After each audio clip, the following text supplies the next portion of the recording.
pada tempat yang mulia, anugerah-Mu tercurah. Kau berikan hidup-Mu sebagai ganti dosaku.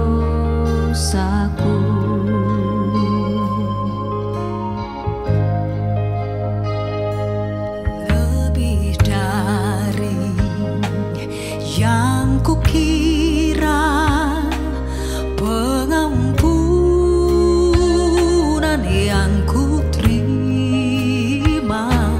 kasih Yesus yang abadi mengalir di Kalvari.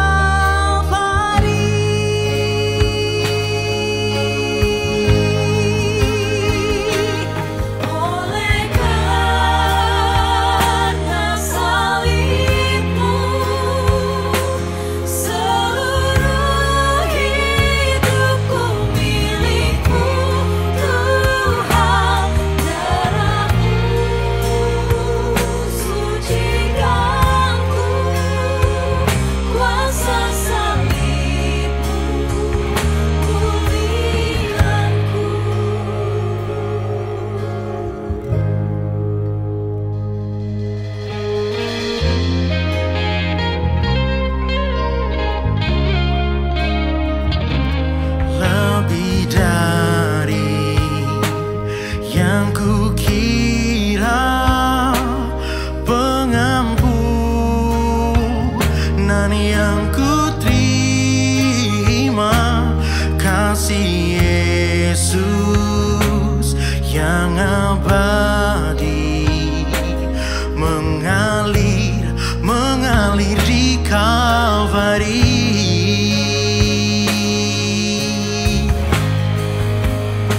sedang bilang, Tuhan masih lamakah? Saudara yang sedang bilang, Tuhan terima kasih untuk kebaikan-Mu. Saudara, hatimu berbicara, yang di dalam bukan. Saudara duduk di samping saudaramu tanpa sebelahmu tahu apa yang terjadi dengan hatimu. Di dalam. Bapak Ibu Saudara, kita mengalami tes untuk menguji apa di dalammu. Lalu di mana gym untuk kekuatan dan kesehatan yang di dalam? Untuk melatih iman saya, untuk melatih ketahanan saya dan keinginan-keinginan saya dan roh saya. Ternyata kita perlu satu pribadi yang melatih dan menguatkan roh ini untuk menghadapi badai kehidupan. Karena ketika tekanan hidup datang, ketika tes ujian itu datang dalam hidupmu, hey, tatomu yang heboh gak ada artinya. Otot yang saudara latih bolak-balik gak ada artinya. Mobil yang saudara punya, rumah mewah yang saudara punya, apapun yang bisa terlihat di luar, gak bisa nolong. Gak ada yang bisa tolong itu. Semua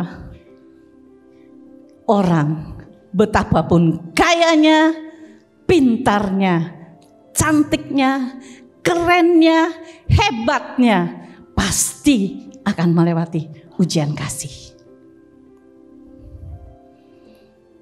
Dan ini yang saya bilang, saudara harus berhasil. Saudara harus menyelesaikannya karena saudara adalah pemenang. Amin.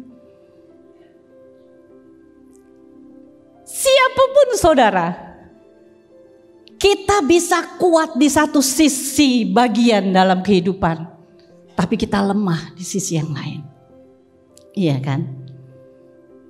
Tiap firman, mari saya bilang Bapak Ibu Saudara, tiap firman yang diberikan, yang saudara dengarkan, itu supaya engkau berhasil ketika engkau mengalami ujian atau tes dalam hidup. Itu sebabnya kita perlu perhatikan. Saudara, kita perlu perhatikan karena kita pahami bahwa masing-masing kita punya peperangannya sendiri-sendiri. Iya kan, yang untuk kita hadapi harus dikalahkan. Firman yang Bapak Ibu Saudara dengar adalah untuk mempersiapkan saudara masuk di dalam ujian tes kehidupan itu. Jangan cuma hadir di gereja lalu sibuk mikirin habis ini makan di mana ya? Habis ini makan apa ya? Makan di mana ya? Enggak salah sih. Tapi mari saya bilang, sementara ada iblis yang menunggu saudara yang perlu saudara hadapi. Ingat, setiap firman sebenarnya menguatkan saudara yang di dalam. Amin. Akan menuntun saudara masuk dalam tes ini. Paulus bilang begini, engkau harus berakar dan berdasar dalam kasih. Berakar. Berakar itu bicara tentang masa pada tumbuhan atau tanaman. Berakar. Iya, kita tahu semuanya, kan yang penting buah, Bu. Iya. Tapi gak akan ada buah kalau saudara tidak berakar. Buah baru keluar ketika saudara masuk dan tumbuh akarnya. Berakar dan berdasar. Yang kedua berdasar.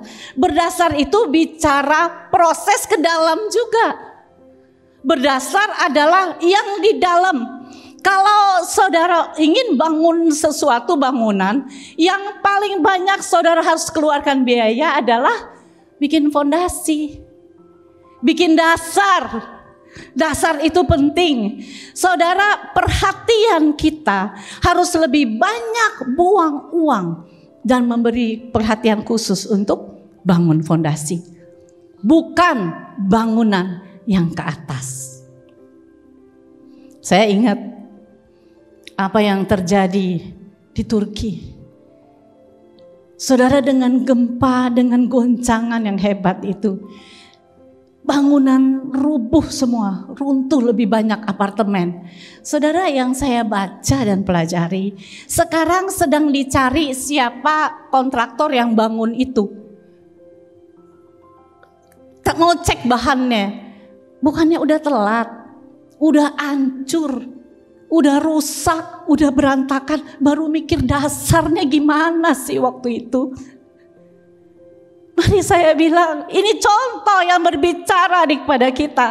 Perhatikan dasar saudara mulai dari sekarang. Anak-anak muda, saudara sekalipun sudah opa oma, tetap perhatikan dasarmu. Dasar penting, berakar dan tertanam di dalam kasih. Ayatnya katakan oleh iman Kristus diam di dalam hati kita. Alasan inilah yang dapat membuat kita berakar dan berdasar dalam kasih. Tanpa Kristus berdiam di dalam saudara, orang tidak akan mampu berakar dan berdasar dalam kasih.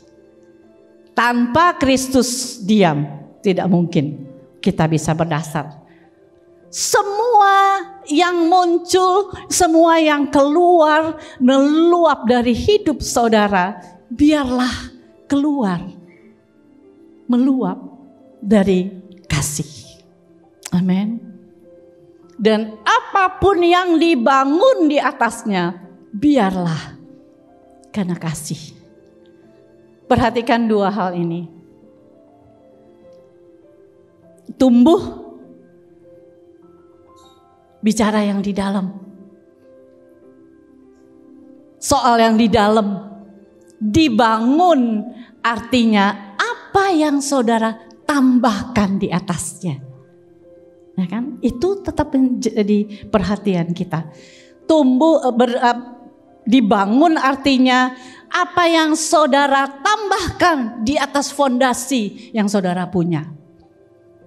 Amin. Apa yang saudara letakkan di atas kehidupanmu. Paulus katakan begini. Aku berdoa supaya engkau memulai dengan benar. Sebab ketika saudara mulai dengan benar, akar saudara benar, pasti buah saudara juga benar. Amin. Akar saudara kasih, fondasi saudara kasih, yang dibangun hasilnya adalah kasih. Jadi saudara, kasih perlu ada dalam akar saudara dan saya, sehingga menghasilkan buah-buah yang mengandung kasih. Kasih perlu ada dalam akarmu, sehingga menghasilkan buah yang mengandung kasih.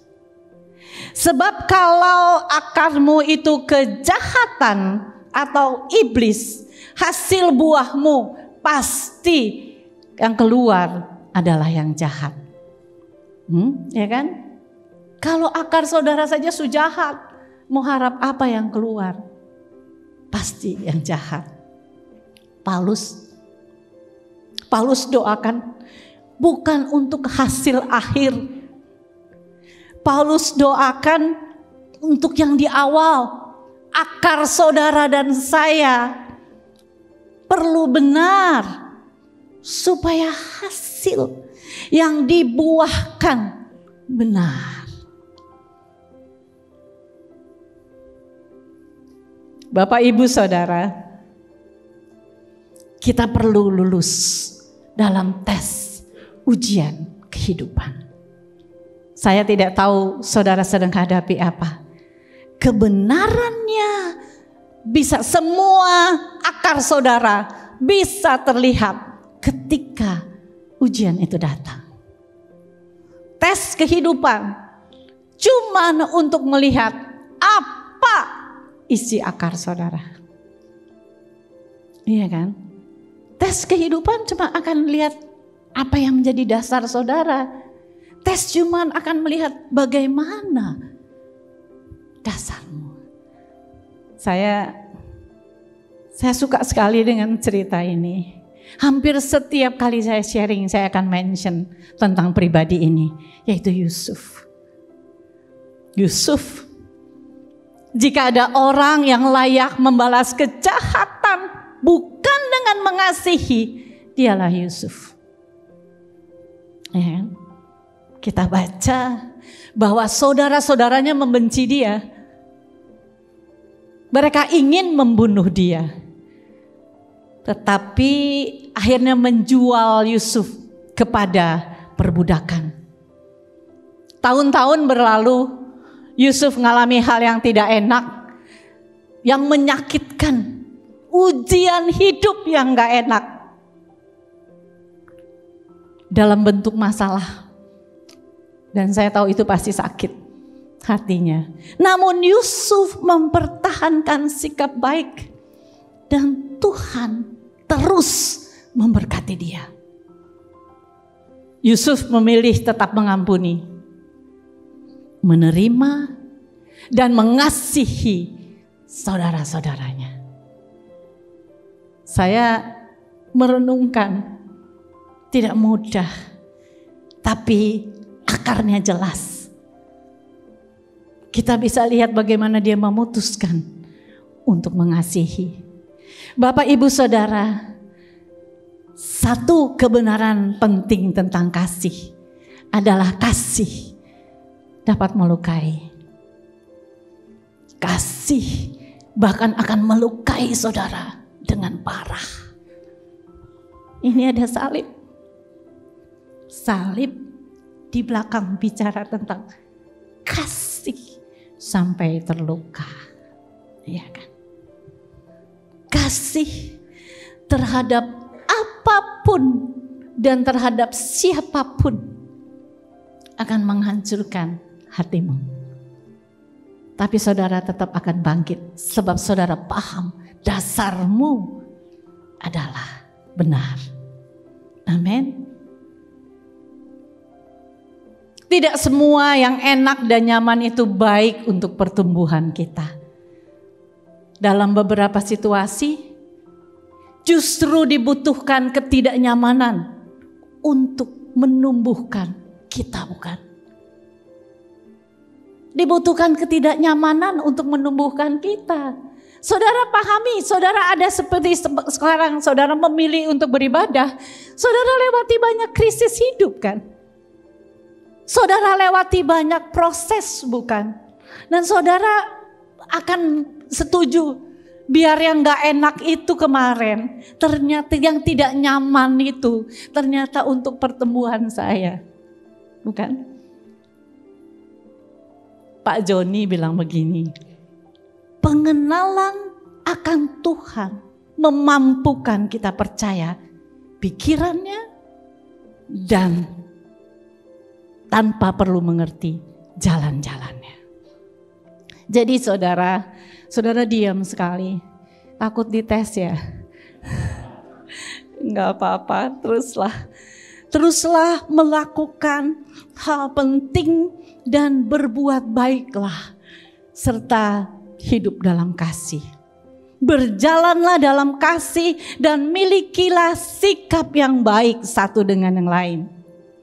Tuhan melihat apa yang sedang Anda kerjakan. 1 Korintus 13 ayat 5 dalam bahasa Indonesia sehari-hari katakan begini.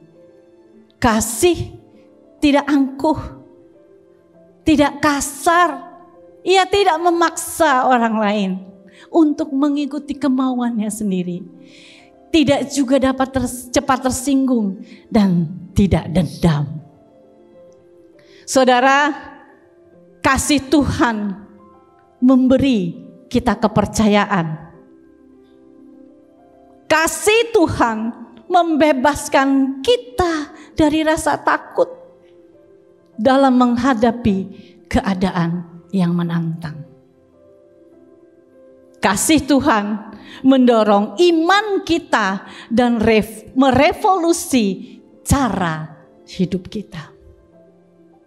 Yang terakhir, kasih memberi kita perspektif yang tepat tentang masa depan. Selamat mengasihi. Di penghujung, saya akan bagikan saudara satu video balik. Ini sebenarnya TikTok. Ini dibagikan oleh ibu istrinya pendeta Timotius Arifin kepada kami grup-grup ibu-ibu gembala. Itu sangat memberkati dan saya percaya bahwa ini akan memberkati Bapak Ibu Saudara juga. Silakan. Aku mau ceritain bagaimana kebaikan dan kemurahan Tuhan, jadi jangan di skip video ini. Oke, ini baru banget terjadi, benar-benar literally baru dan aku langsung buat video. Jadi aku baru tahu kalau hari ini teman aku ulang tahun. Jadi aku mau kasih surprise ke dia, aku mau kirimin cake ke dia. Aku pesan karena aku di luar kota jadi aku nggak bisa datang. Aku pesan cake untuk kirim cake-nya ke beliau. Sampai singkat cerita di pick up sama bapak. Aku sangat bersyukur boleh Tuhan izinkan kenal sama Bapak Supratno. Sampai singkat cerita Bapak Supratno pick up dan Pak Supratno mau antar ke titik yang aku udah taruh di aplikasinya. Sampai singkat cerita bapaknya udah nyampe dan aku bilang sama teman aku, Bel kamu turun ke bawah karena ada paket. Tapi ternyata teman aku udah tidak lagi di kos itu, dia pindah ke Jakut, dari Jakbar ke Jakut. Mau nggak bapak antar ke Jakut? Tapi bapaknya bilang, maaf ya Neng saya nggak bisa antar karena istri saya lagi di rumah sakit. Aku udah kebingungan, sampai singkat cerita aku bilang sama bapaknya, oke pak, kuenya untuk bapak aja. Dan kalian tahu apa yang bapak itu langsung lakukan, dia teriak dan bilang puji Tuhan. Dan situ aku langsung kaget, aku bilang, Pak kenapa bapak sebahagia itu, padahal cuma dapat cake. And then dia bilang, puji Tuhan Neng, puji Tuhan, Tuhan Yesus baik. Kenapa Pak? Aku bilang, kalian tahu bapak itu bilang apa? Terima kasih Neng untuk kuenya, karena hari ini ulang tahun istri saya dan saya tidak bisa membeli kue ulang tahun untuk dia. Dan dia sedang terbaring di rumah sakit. Di situ aku kaget dan aku bilang, Tuhan Yesus ini gak kebetulan. Dan karena dia Kristen, aku Kristen, bapaknya bilang, Neng boleh nggak doain saya? Singkat cerita kita berdoa dan disinilah aku menyaksikan bagaimana Tuhan itu terlalu baik sama kita yang terus mengandalkan Tuhan dan terus berharap sama Tuhan. Bapak itu yang nggak bisa beliin cake untuk istrinya, bahkan dia bilang saya rencananya mau beliin cake itu ya kayak kecil-kecil aja, tapi ternyata Tuhan kasih yang besar. Sudah Tuhan, aku bersyukur kalau boleh jadi perpanjangan tangan Tuhan. Dan aku melihat sendiri bagaimana orang yang mengandalkan Tuhan, orang yang berharap sama Tuhan, Tuhan tidak akan kecewakan. Tuhan akan kasih berbagai cara, bahkan orang yang tidak pernah kita kenal. So, harus berharap sama Tuhan. Amin. Amin. Kasih Tuhan memberi kita kepercayaan. Kasih Tuhan membebaskan kita dari rasa takut dalam menghadapi keadaan yang menantang. Saya minta tim worship. Kasih Tuhan mendorong iman kita dan merevolusi cara hidup kita. Kasih memberi perspektif yang tepat tentang masa depan. Selamat berbuat kasih, selamat mengalami kasih. Cek dasar dan akarmu, Tuhan sangat peduli. Saudara masih ingat apa yang terjadi dengan kondisi yang terakhir yang kita tahu di Asbury, Amerika Serikat. Di universitas ini ada sekelompok anak-anak yang haus dan lapar akan Tuhan. Dan Tuhan melawat. Selama 2 minggu non-stop ibadah itu terjadi. Dengan hal yang simpel, ketika kamu sungguh-sungguh lapar dan haus akan Tuhan. Kasih-Nya tetap menjangkau saudara dan saya.